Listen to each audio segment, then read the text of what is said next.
નમસ્કાર ટીવી 9 ની ખાસ મુલાકાતમાં આપનું સ્વાગત છે અને આજે આપણે વાત કરીશું ગુજરાત કોંગ્રેસના પ્રભારી રઘુ શર્मा સાથે। रघु जी आपका खूब खूब स्वागत है। नमस्कार सर, एक दायित्व मिला है प्रभारी के तौर पे, आप पूरे गुजरात का ब्यौरा भी कर रहे हैं, दौरा भी कर रहे हैं। क्या लग रहा है कांग्रेस को फिर से कैसे लाएंगे राजनीति के मैदान में? कांग्रेस तो यहाँ मैदान में है। हाँ 27 साल से ज़्यादा हाँ हम लोग यहाँ सत्ता में नहीं है, उसके बावजूद हमारी प्रेजेंस गुजरात के कोने कोने में है। इसलिए थोड़ा एफर्ट्स करना है, उसको ऑर्गेनाइज करना है, सही आदमी को सही जिम्मेदारी देना है। और मैं समझता हूँ कि जिस ढंग से हमने प्लानिंग की है, क्योंकि पिछली बार भी हम सत्ता के करीब पहुँच के रह गए थे जी और बीजेपी दावा कर रही थी कि हम 150 प्लस जीतेंगे, लेकिन वो 100 के नीचे रह गए। ये अलग बात है कि बाद में उन्होंने तोड़फोड़ की राजनीति की, जो भी किया गुजरात की जनता के सामने है, जी लेकिन हम 80 के फिगर तक तो पहुंच गए थे पिछली बार। बिल्कुल। हमारा प्रयास होगा इस बार कि 125 प्लस सीट गुजरात में कांग्रेस जीते। पर सर, जब आप बात कर रहे हैं कि पिछली बार आपने कोशिश भी की थी, पिछली बार इतने सारे आंदोलन भी थे और उसके बाद भी आप 80 के आसपास आए और उसके बाद भी कांग्रेस टूटी, तो इस बार ऐसा क्या जादू कांग्रेस करेगी लोगों के बीच में कि आप 125 के आसपास आएंगे? यही तो इलेक्शन इंजीनियरिंग है, यही तो माइक्रो लेवल का मैनेजमेंट है। मतलब अभी तक नहीं हुआ था कांग्रेस में? हुआ होगा, उससे बेहतर करेंगे। मैं पिछली बार की जो प्रयास थे उनको कम नहीं बता रहा हूँ, लेकिन हमें उससे बढ़ के आगे काम करना है, क्योंकि हमने सारे प्रयास किए। हर चुनाव में हर पॉलिटिकल पार्टी करती है, कांग्रेस ने भी किए होंगे। 80 तक हम पहुंचे। इन लोगों को जो ये सपना देख रहे थे 150 सीट का, वो डाउन हुए, 51 सीट डाउन हुए, 99 पे आए। अब की बार क्योंकि जिस ढंग से 2017 में इनको मैंडेट दिया जी गुजरात की जनता ने, 5 साल के लिए सरकार बनाई। 5 साल जिन लोगों के चेहरे को लेके चीफ मिनिस्टर बना, डिप्टी चीफ मिनिस्टर बना, मिनिस्टर बने, 4 साल बाद बीजेपी ने कहा ये निकम्मे हैं। अच्छा, ऐसा तो बीजेपी ने कहीं कहा नहीं है। बदलने का रीजन क्या है? किसी आदमी को रिप्लेस अगर करने की परिस्थिति पैदा होती है, इसका मतलब ये स्वीकार करना है। बोलेगा कौन? तो कांग्रेस ये मानती है कि बीजेपी की फेलियर थी। बीजेपी की 100% फेलियर थी। 4 साल तक वो अच्छी सरकार नहीं दे पाए, इसकी स्वीकारोक्ति बीजेपी ने की है। और ये चुनाव का साल है, सब जान रहे हैं। अब जो परिवर्तन किया है वो चुनाव जीतने की गरज से किया है इन्होंने। अगर गुजरात की जनता का ख्याल था तो फिर 4 साल सो रहे थे क्या आप? क्योंकि जब इतना बड़ा सर्जरी होता है, एक आदमी निकम्मा हो सकता है, एक आदमी गलती कर सकता है, सारी की सारी कैबिनेट गलती करे, इसका मतलब सरकार ठीक नहीं दे पाए आप। बदलने का कारण गुजरात की जनता को बताना चाहिए बीजेपी को कि हमने ये कारण थे जिसकी वजह से पूरी सरकार को बदला, और इतना लेट क्यों बदला। अगर मॉनिटरिंग होती, भारतीय जनता पार्टी भी एक पार्टी है। भाजपा का ये एक्सपेरिमेंट देख के तो कांग्रेस ने भी अन्य राज्य में एक्सपेरिमेंट किया ना, तो उसको आप क्या कहेंगे? नहीं, हमने कहीं नहीं किया, पूरी सरकार का चेहरा कहीं नहीं बदला है। मंत्रिमंडल में 2 लोगों को निकालना और 4 लोगों को जोड़ना, ये अलग बात होती है, लेकिन पूरे के पूरे मंत्रिमंडल को, चीफ मिनिस्टर भी निकम्मा, डिप्टी चीफ मिनिस्टर भी वही, और पूरी सरकार, उसको बदलना पड़े, इसको क्या कहेंगे आप? आप बताइए, आप क्या कहेंगे इसको? भाजपा तो यही कह रही है कि उन्होंने कोई नेतृत्व परिवर्तन नहीं किया है, जो नए लोग थे उनको एक दिशा दी है। कांग्रेस इस बात को किस तरह से देख रही है? बीजेपी तो यही कहेगी, लेकिन आम आदमी की नजर से बीजेपी देख नहीं सकती ना। उनको तो सावन के अंधा होता है ना, जो सावन में उसको हरा ही हरा नजर आता है, वो सोचते हैं हम जो करते हैं वही सही है। लेकिन पब्लिक की नजर से, ओपोजिशन की नजर से हम ये कहना चाहते हैं कि वो फेल हो गए। सदी की भीषणतम महामारी आई कोविड, यहाँ हजारों लाखों लोगों की जिंदगी चली गई, पर वो तो पूरे देश में था ना रघु जी। लेकिन गुजरात के हालात भयावह थे। यहाँ तो आंकड़े मुंबई में भी थे, वही आंकड़े दिल्ली में भी थे। आप जहाँ से आ रहे हैं राजस्थान में, वहाँ पे भी तो उस वक्त तो शायद आप आरोग्य मिनिस्टर भी थे। राजस्थान का जो कोविड प्रबंधन था जी, प्रधानमंत्री नरेंद्र मोदी जी ने उसकी सारे चीफ मिनिस्टर्स की मीटिंग में तारीफ की कि आप इनको फॉलो करिए, ये जिस ढंग से मैनेजमेंट कर रहे हैं। हमारे राज्य में रेमडेसिविर इंजेक्शन कांग्रेस पार्टी के दफ्तर में नहीं गया जी। हमारे राज्य में रेमडेसिविर इंजेक्शन का ब्लैक नहीं हुआ। हमारे राज्य में रेमडेसिविर अस्पताल में था। तो आप ये हमारे कहना राज्य चाह रहे हैं में रघु जी कि गुजरात के अंदर कोविड के दौरान यहाँ पे जो इंजेक्शन थे उसका कालाबाजारी हुई है। ये तो पूरा गुजरात जानता है। जो इंजेक्शन 6,000 का, हम तो एक पैसा नहीं ले रहे, फ्री में लगा रहे हैं राजस्थान में, जी आप पता कर लीजिए। और फिर जो फिगर बिल्कुल गुजरात की सरकार ने दिया कि ये कोविड में डेथ का फिगर है 10,000, उसको बढ़ा के फिर 22,000 या 20,000 क्यों कर दिया? फिर भाजपा तो ये कह रही है ना कि सुप्रीम कोर्ट की गाइडलाइन थी कि अगर आपके पास कोई भी एविडेंस है, अगर आप एडमिट हुए हैं सुप्रीम तो कोर्ट भी अगर गाइडलाइन नहीं देता, इंटरवीन नहीं करता, तो गुजरात के लोगों को अपने हाल पे छोड़ देती तो गुजरात आपका की ये सरकार। आरोप है कि भाजपा ने गुजरात में आंकड़े भी छुपाए हैं। हमारे लोग कोविड न्याय यात्रा निकाल रहे हैं पूरे गुजरात में, घर घर जा रहे हैं, लोग फॉर्म भर के दे रहे हैं, 1 लाख के करीब फॉर्म तो भर के दे चुके, और ये कैंपेन चल रहा है। तभी तो हमारे नेता राहुल गांधी ने ओपनली कहा है कि 3 लाख से कम लोगों की मृत्यु नहीं है गुजरात में। हम मांग करते हैं कि उनको 4 लाख उनकी फैमिली को खड़ा करने के लिए वापस 4 लाख का कंपनसेशन दे गुजरात की सरकार। और जो कांग्रेस रूल स्टेट है उन्होंने एग्री किया है इसको कि हम रेडी हैं। लेकिन ये जो राष्ट्रीय आपदा कोष है, पहली बार हुआ देश के इतिहास में तो कि राजस्थान जहां क्या ऑर्डर कर रही निकला, है? राजस्थान कर रही है, 4 लाख देने हमने वाली है। प्रधानमंत्री जी को चिट्ठी लिखी है। इसमें जो 4 लाख का पैसा देना है उसमें 3 लाख भारत सरकार को देना है। ये नियम बने हुए हैं। 1 लाख राज्य सरकार देगी। हमने ऑफर दे दिया उनको। हमारी छत्तीसगढ़ की सरकार ने ऑफर दिया, पंजाब की सरकार ने ऑफर दिया उनको। मतलब कांग्रेस की जितनी जितनी सरकारें हैं हम जहां रेडी हैं, राज्य में हम रेडी वो हैं। रेडी हैं 4 लाख मुआवजा देने के लिए। बिल्कुल रेडी है। आप ये कह रहे हैं कि भाजपा शासित जो राज्य हैं वो इम्प्लीमेंट नहीं कर रहे हैं। नहीं, उन्होंने तो पहल की नहीं है। एक भी बीजेपी शासित राज्य के मुख्यमंत्री ने प्रधानमंत्री को चिट्ठी लिखी हो, ऑफर दिया हो कि हम राज्य का हिस्सा 1 लाख देने को तैयार हैं, आप 3 लाख दीजिए। न सिर्फ गुजरात के, पूरे देश के हालात कोरोना के समय में सबने देखे थे। मेरा सवाल आपसे ये है कि कोरोना के बाद गुजरात में इलेक्शन आए, महानगर पालिका, नगर पालिका के अंदर, उसमें भी कांग्रेस अच्छे से परफॉर्म क्यों नहीं कर पाया? क्योंकि जितनी जो 6 महानगर पालिका थी, नगर पालिका थी, वो सारे चुनाव गुजरात में आए हैं, वो कोरोना फेज़ 2 के बाद आए हैं। कांग्रेस क्यों चुनावों में परफॉर्म नहीं कर पाती है? कि कांग्रेस संगठनात्मक रूप से हमसे कई चूक हुई होगी, उसी को हम देख रहे हैं अभी। आप कह रहे हैं कि कांग्रेस जनहित के मुद्दे उठाती है, आप कह रहे हैं कि कांग्रेस जनता से जुड़ी हुई है, और एकदम जब लोकशाही सिस्टम से यहाँ पे जब वोटिंग होती है तो उसमें कांग्रेस क्यों नहीं जीतती है? ये कुछ कमियां रही होगी, मैं तो खुद ही कह रहा हूँ जी। लेकिन इसका मतलब ये एंड नहीं है। हर हार के बाद में जीत की तरफ कांग्रेस बढ़ती है। हमारी प्लानिंग इसीलिए आप देख रहे हैं, पिछले डेढ़ महीने से मैं घूम रहा हूँ, गुजरात के तालुका में जा रहा हूँ, जिलों में जा रहा हूँ, हमारी पार्टी के नेता जा रहे हैं सब जगह। हम लोग क्या कमियां रही उनको देखेंगे, उनको ठीक करेंगे, और हमारा असली गोल 2022 के चुनाव का है। बीजेपी की फेल्यूर्स कम है क्या? 27 साल जिस पार्टी की सरकार गुजरात में हो, बेरोजगारी का इंडेक्स अगर वहां बढ़ रहा है तो कांग्रेस तो जिम्मेदार नहीं है इसके लिए। पेट्रोल, डीजल, रसोई गैस। तो ये मान सकते हैं कि जब केंद्र के अंदर या राज्य के अंदर कांग्रेस की सरकार थी तब भाजपा विपक्ष की भूमिका में बहुत मजबूत था, और अब जब भाजपा की सरकार केंद्र में और राज्य में, तो कहीं ना कहीं कांग्रेस की जो भूमिका होनी चाहिए विपक्ष की वो नहीं बन पा रही, और वही मुद्दे हैं कि लोग भी परेशान हो रहे हैं। देखिए, कोविड मैनेजमेंट में ये लोग फेल रहे, बेरोजगारी प्रदेश की कम ये नहीं कर पाए, महंगाई इनके ज़माने में कम होने के बजाय 7वें आसमान पे पहुंच गई।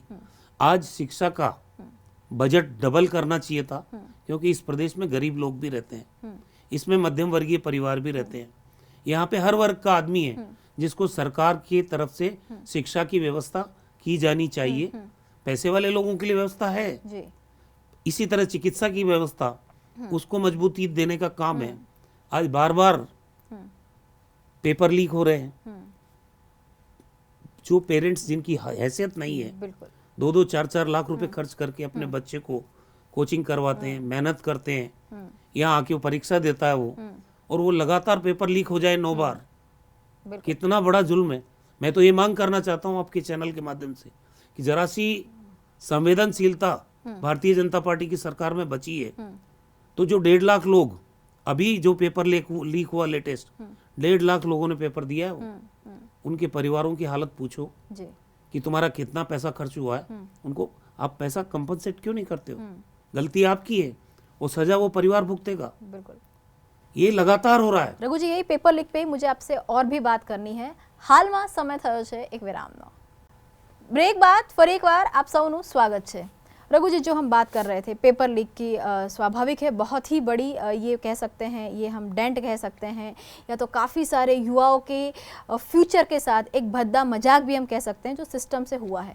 मेरा सवाल ये है, 10 दिन के पहले ये घटना हुई थी, आम आदमी पार्टी ने भी प्रोटेस्ट किया, युवा जो जितने स्टूडेंट्स थे वो भी मैदान में आ गए। कांग्रेस 2 दिन पहले बतौर विपक्ष 3 बजे सरकार को आवेदन पत्र देती है। ये क्या सिर्फ, मतलब मैं सिर्फ ये जानना चाहती हूँ कि सर कांग्रेस के जो प्रोग्राम है वो टिक मार्क के लिए हो रहे हैं कि लोगों को ये एहसास क्यों नहीं होता है कि कांग्रेस हमारे साथ है? नहीं, हमारी स्टूडेंट विंग है NSUI, उसने ये मुद्दा उठाया है, हमारी पार्टी के नेताओं ने उठाया है। आपके सर पार्टी के नेता 2 दिन मैंने पहले उठाया गए खुद थे, ने। बिल्कुल आप यहाँ पे होंगे तभी आपके पार्टी के नेता 2 दिन पहले गए जब ऑलरेडी सरकार प्रेस कॉन्फ्रेंस कर चुकी थी। आपको मैं सर, मेरा सवाल ये है कि लोगों, विपक्ष की एक भूमिका होती है कि वो जनता के मुद्दे उठाएं, जनता को ये लगे कि जहाँ हमारे साथ गलती हो रही है या जहाँ हमारे साथ अत्याचार हो रहा है, बतौर विपक्ष वो हमारे साथ खड़े रहें। ये एहसास गुजरात की जनता को करवाने में कांग्रेस कहीं ना कहीं फेल हुई है, ऐसा आपको लग रहा है? दिल से जवाब दीजिए। नहीं, मैं ये नहीं मानता हूँ। कांग्रेस पार्टी बराबर मुद्दे उठाती आई है। इस मुद्दे को भी कांग्रेस पार्टी ने उठाया है, और आज मूक पार्लियामेंट हुई, असेंबली हुई, जी। उसमें भी इस मुद्दे को उठाया गया। NSUI ने इस मुद्दे को उठाया, मैंने भी इस मुद्दे को उठाया है। सवाल ये है कि असली मुलजिम, असली अपराधी कौन है और आप किस पे कार्रवाई कर रहे हो? कब बीजेपी की सरकार हिम्मत के साथ असली कल्पिट को सजा देने के लिए आगे आएगी? बिल्कुल। आने वाले दिनों के लिए कांग्रेस ने कोई गाइडलाइन बनाई है कि कौन से कार्यक्रम किए जाएंगे, क्योंकि ये जो 2022 का पूरा साल है वो चुनावी साल है।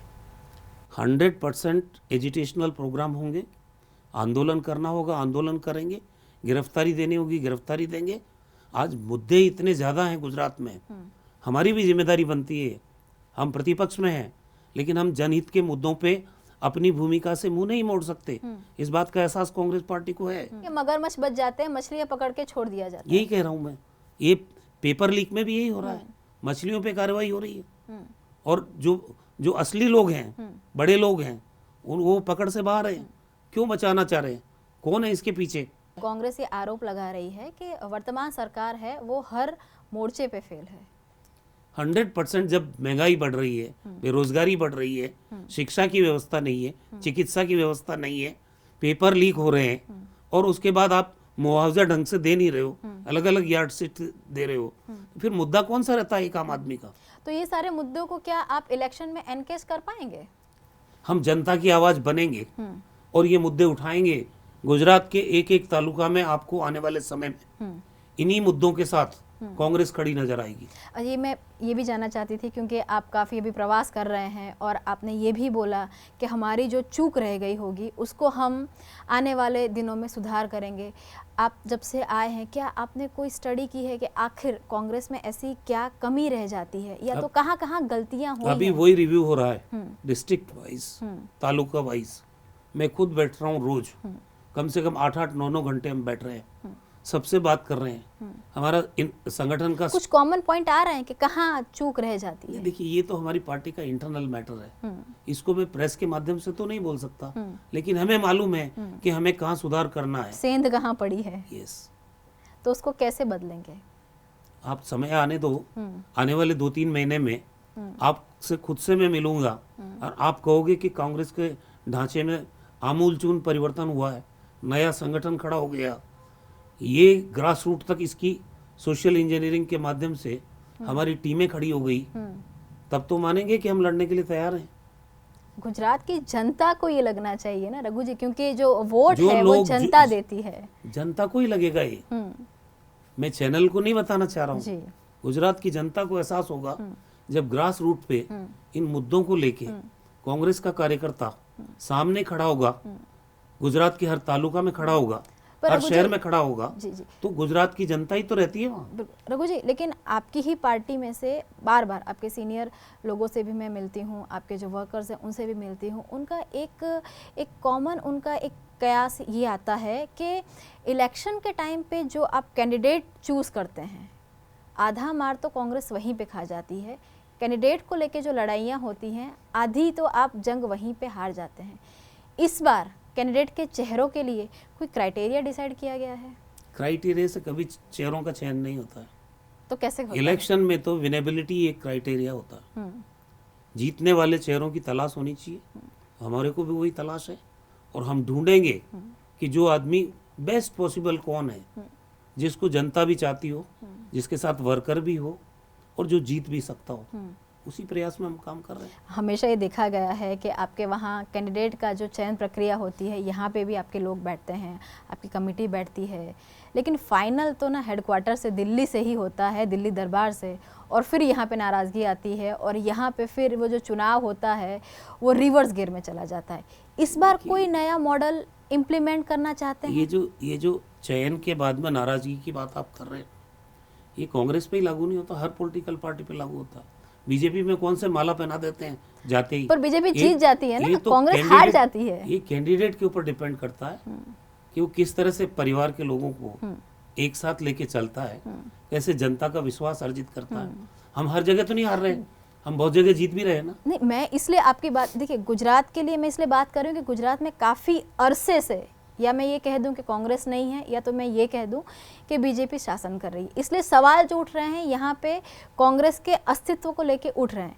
मेरा ये पूछना है कि क्या रघु शर्मा इस बार कांग्रेस के अस्तित्व को बचा पाएंगे, या लोगों के बीच में फिर से सजीवन कर पाएंगे? देखिए, मैं तो एक कोऑर्डिनेटर हूँ, गुजरात की कांग्रेस के नेता वही बचाएंगे गुजरात के अस्तित्व को। पर गुजरात की हम कांग्रेस की कैटलिस्ट जो हो सकते हैं, हम मोटिवेटर हो सकते हैं, हम आला कमान और यहाँ के स्थानीय नेताओं के बीच में एक संदेशवाहक हो सकते हैं, लेकिन अल्टीमेटली ये लड़ाई गुजरात की कांग्रेस को लड़नी है, और हम उसको मेंटली और ऑर्गेनाइजेशनली प्रिपेयर कर रहे हैं। आप ये कह रहे हैं कि आप कोच की भूमिका में हैं, जीतना के हारना वो तो कप्तान पर निर्भर करता है? नहीं, ऐसा नहीं है। मैं भी पार्टी की तरफ से यहाँ जिम्मेदारी मेरे को दी है, अच्छे ढंग से कोऑर्डिनेट हो जाए, अच्छे लोग उम्मीदवार बने, पार्टी का ढांचा खड़ा हो जाए, इसको मॉनिटर करने का ही तो काम है मेरा। कि कांग्रेस में क्या सब लोग एकजुट होकर कोई एक निर्णय पे आते हैं? बिल्कुल आते हैं, तभी देखिए, कांग्रेस इस समय कठिनाई के दौर से गुजर रही है, पूरे देश में गुजर रही है, सच्चाई है। जी। लेकिन ये भी सच्चाई है कि पूरे देश में बीजेपी की 2 ही सीट थी। ये उतार चढ़ाव, हमने 136 साल पुरानी कांग्रेस पार्टी है, आज भी हमारी प्रेजेंस गुजरात में भी 27 साल से नहीं है, तो हर गांव में और हर टाउन में कांग्रेस पार्टी तो जिंदा है आज भी, वरना 27 साल में तो खत्म हो जानी चाहिए थी कांग्रेस। बीजेपी सरकार है, उसका मुकाबला अगर कोई नेता कर रहा है, हर मुद्दे पे घेर रहा है इनको, तो राहुल गांधी है वो। एक भाजपा का ये भी आक्षेप है कि जब जब चुनाव आते हैं कांग्रेस मंदिरों की तरफ मुड़ती है, कांग्रेस भक्ति करती है। इस आक्षेप के लिए आप क्या? भारतीय जनता पार्टी ने ठेका लिया है कि मंदिरों का। मैं कांग्रेस का कार्यकर्ता हूँ, पिछले 35 साल से ज़्यादा हो गए। मैं हर रोज़ पूजा करता हूँ मेरे घर पे, मैं हर रोज़ मंदिर जाता हूँ, मेरा पूरा परिवार जाता है। ये ठेका उनका कब से हो गया? हम मंदिर जाएं, हम मस्जिद जाएं, हम गिरजाघर जाएं, ये तय बीजेपी नहीं करेगी, ये हम करेंगे तय। और ये हमारी मान्यता रही है। क्या बीजेपी, कांग्रेस के लोगों को अधिकार नहीं है मंदिर में जाने का? ये बीजेपी कैसे बोल सकती है? तो बीजेपी बोलती है, बोल रही तो बोलने दो, हम अपना काम करेंगे, वो अपना काम करे। रघु जी, और भी बहुत सारे मुद्दे हैं, मुझे बात करनी है। हाल समय થયો છે એક વિરામનો। બ્રેક બાદ ફરીકવાર આપ સૌનું સ્વાગત છે। रघु जी, अब हम सीधी बात कर रहे हैं गुजरात के चुनाव की, चुनावी मैदान की। जिस तरह से कांग्रेस ने यहाँ पे परफॉर्म किया है, प्रतिपक्ष के तौर पे भी कहीं ना कहीं लोगों को लग रहा है कि वो एक वीक परफॉर्मेंस है, और शायद यही वजह है कि हम आम आदमी पार्टी भी गुजरात में अपनी जगह बना रही है। देखिए, आम आदमी पार्टी और ये दूसरी पार्टियां चुनावी पार्टियां हैं, जब इलेक्शन आता तब ये आती है। कांग्रेस बहुत पुरानी पार्टी है, बीजेपी 80 में हुई, बीजेपी का जन्म 1980 में हुआ, हम 1985 से हमारी पार्टी का इतिहास है पूरा। ये जहां जहां भी चुनाव होंगे वहां ये पार्टियां पहुंच रही है। अब लोग भी समझ रहे हैं धीरे धीरे। लेकिन अब तो आम आदमी पार्टी भी आपके ऊपर आक्षेप करती है कि आप भी गुजरात में बीजेपी की बी टीम है। तो किस तरह से आपके लिए इस बार चुनावी मैदान में सिर्फ भाजपा नहीं है, भाजपा, आम आदमी पार्टी और कांग्रेस है, तो नहीं, किससे देखिए, लड़ेंगे, कैसे लड़ेंगे? आम आदमी पार्टी के अस्तित्व को ही नहीं मानता हूँ, ना कोई दूसरी पार्टी है। चुनाव में आते हैं और वो सरकार बनाने की हैसियत रखते हैं क्या? आम आदमी पार्टी गुजरात में वैकल्पिक पार्टी है क्या? आज सवाल ये है। कॉर्पोरेशन में मुकाबला परफॉर्म किया है। कॉर्पोरेशन से विधानसभा के चुनाव की भूमिका तय नहीं होती है। आप बताइए मेरे को, 182 सीट है गुजरात में, 182 सीटों में क्या प्रेजेंस है आम आदमी पार्टी की? मतलब विकल्प कांग्रेस कौन है? कांग्रेस विकल्प आम कांग्रेस आदमी है। पार्टी को विकल्प कांग्रेस कोई भी है। वो अब चैलेंज नहीं मान रही है। कांग्रेस को आप डैमेज करने के लिए आ रहे हो, तो बी टीम आप हुए या कांग्रेस हुई? डैमेज करने कौन आ रहा? आम आदमी पार्टी आ रही है। तो बी टीम कौन हुई? बीजेपी की, आम आदमी तो पार्टी। आपका कांग्रेस तो वोट रेशियो कम हो रहा है ना गुजरात में, अगर आप मनपा की अगर आप वोट रेशियो कम हो रहा है? हमारा वोट रेशियो है और हमारी 66 सीट है, ये सच्चाई है। रघु जी, शायद आपने गांधीनगर मनपा के जो चुनाव के परिणाम आए हैं उसका एनालिसिस नहीं किया है मैंने। अगर आप एनालिसिस अब मैं करेंगे बता तो रहा हूं आपका आपको, जो वोट रेशियो आप मेरे है बताइए, जी, हमारा 46% वोट आया बीजेपी को, 28% वोट आया कांग्रेस पार्टी को, 23% वोट आया आम आदमी पार्टी को। यही है ना वोट परसेंटेज। तो ये इसलिए हुआ, 46 के अगेंस्ट में अगर ये दोनों वोट को जोड़ते हो तो 54 होता है। पब्लिक मैंडेट कहाँ है बीजेपी के पास? लेकिन एक पार्टी आती है अचानक, वो कांग्रेस के वोट पे डेंट डालती है, तो बी पार्टी कौन हुआ? ये एंटी बीजेपी वोट है। 46 के बाद का जो 54% वोट है वो एंटी बीजेपी वोट पर है। ये तो मान रहे हैं ना रघु जी कि एंटी इनकम्बेंसी का भी फायदा कांग्रेस को मिलने की जगह, यहाँ माफ कीजिएगा, एंटी इनकम्बेंसी का भी फायदा कांग्रेस को मिलने की जगह इकाइयों के चुनाव में आम आदमी पार्टी को मिल रहा है। देखिए, हर चुनाव का अलग अलग मिजाज होता है। जब विधानसभा के चुनाव आएंगे ना तो सारी तस्वीर आपके सामने साफ हो जाएगी। वहाँ मुकाबले में सिर्फ कांग्रेस बीजेपी रहने वाले हैं, बाकी कोई मुकाबले में नहीं रहेंगे। अच्छा, अब जब मुकाबला हो ही रहा है तो ये भी बता दीजिए कि कांग्रेस का कप्तान कौन होगा? कांग्रेस का कप्तान बनाया ना हमने, जगदीश भाई ठाकुर। वो तो आपके प्रेसिडेंट है। अगर आप 125 की बात कर रहे हैं, इसका मतलब ये है कि आप सरकार बनाने की बात कर रहे हैं। तो जब अगर आप सरकार बना रहे हैं तो कांग्रेस में से मुख्यमंत्री का चेहरा कौन होगा? नहीं, मुख्यमंत्री का चेहरा बना के अगर हम सरकार बनाएंगे तो इसका मतलब हमारे पास मजबूत संगठन नहीं है। लड़ती चुनाव कौन लड़ता है? मुख्यमंत्री का चेहरा थोड़ी लड़ता है, पार्टी लड़ती है, संगठन लड़ता है। हम एक मजबूत संगठन बनाएंगे जिसमें सब लोग लड़ेंगे। मतलब इसको सस्पेंस रखा जाएगा आखिरी तक? नहीं, ये अधिकार ही उनका है। जो चुन के आएंगे 125, जैसा मैंने कहा, तो 125 लोग चुन के आएंगे, उनकी मीटिंग होगी, वो तय करेंगे कि हमारा नेता ये होगा। कोई रोड मैप तो तैयार किया होगा कि किस तरह से आगे बढ़ेंगे? 1 साल है, किस तरह से स्टेप बाय स्टेप अपने ऑर्गेनाइजेशन को आप मजबूत करेंगे? हमारे जिला का ऑर्गेनाइजेशन, हमारा तालुका का ऑर्गेनाइजेशन, हमारा बूथ, हमारा नारा रहेगा कि बूथ जीतो गुजरात जीतो। बूथ मैनेजमेंट पे फोकस करने उसी पे फोकस करेंगे। आप उस पे आप समय आने दीजिए, 2-3 महीने में आपको नजर भी आने लगेगा। मतलब आने वाले दिनों में ये कह सकते हैं कि गुजरात में कांग्रेस एक होके मैदान में दिखेगी, या तो वो चुनावी मैदान हो तो भी, या वो आंदोलन का मैदान तो हो अभी तो भी एक ही है। रघु जी, नहीं है एक। नहीं, मैं कह रहा हूँ आपको, देखिए, मतभेद होना अलग बात होती है। हम पार्टी में एक हैं, एक विषय पे मेरे विचार अलग हो सकते हैं, दूसरे व्यक्ति के विचार अलग हो सकते हैं। अल्टीमेटली जब फील्ड में लड़ाई का टाइम आता है, हम सब लोग एकजुट होकर जाते ही है ना। लेकिन अगर कांग्रेस की बात करें तो आने वाले दिनों में कांग्रेस में भी परिवर्तन और गुजरात में कांग्रेस का परिवर्तन देखने मिलेगा, ये आप कह रहे हैं? बिल्कुल। हमारे घर को हम कैसे मजबूत करेंगे ये हम घर में तय करेंगे, और उसको फिर जब हम आएंगे एक्शन में तब नजर आएगा। आप क्लियर, इस बार कांग्रेस क्लियर है कि वो यूनाइटेड होके चुनाव के मैदान में जाएगी? 101% पूरी पार्टी एकजुट रहेगी। चुनाव के मैदान में मुद्दों के आधार पर जाएंगे। हमारा ऑर्गेनाइजेशन का स्ट्रक्चर मजबूत रहेगा और इश्यू बेस्ड अटैक होगा बीजेपी के ऊपर। अब उनको आरोप लगाने का अधिकार नहीं है, आरोप कांग्रेस लगाएगी, वो तो सत्ता में बैठे।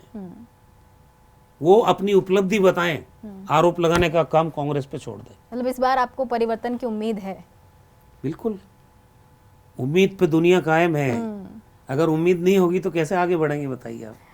चलिए, धन्यवाद हमारे साथ बात करने के लिए। તો આ હતા કોંગ્રેસ ગુજરાતના પ્રભારી રઘુ શર્મા, જેમનું સ્પષ્ટ માનવું છે કે આ વખતે ચૂંટણીના મેદાનમાં કોંગ્રેસ એક થઈને અને ધમાકેદાર રીતે એન્ટ્રી કરશે, ન માત્ર એન્ટ્રી કરશે પરંતુ સરકાર પણ બનાવશે। 125નું લક્ષ્યાંક અને તેની માટેની રણનીતિ પણ તૈયાર થઈ ચૂકી છે તેવું પણ કહી રહ્યા છે। જોશ તો અત્યારે પૂરો છે, જોવાનું એ છે કે જનતાને સમજાવવામાં કેટલા સફળ થાય છે અને ચૂંટણીના મેદાનમાં શું પરિણામ આવે છે। હાલ માટે આટલું જ। દેશ અને દુનિયાની ખબરો માટે જોડાયેલા રહો TV9 સાથે।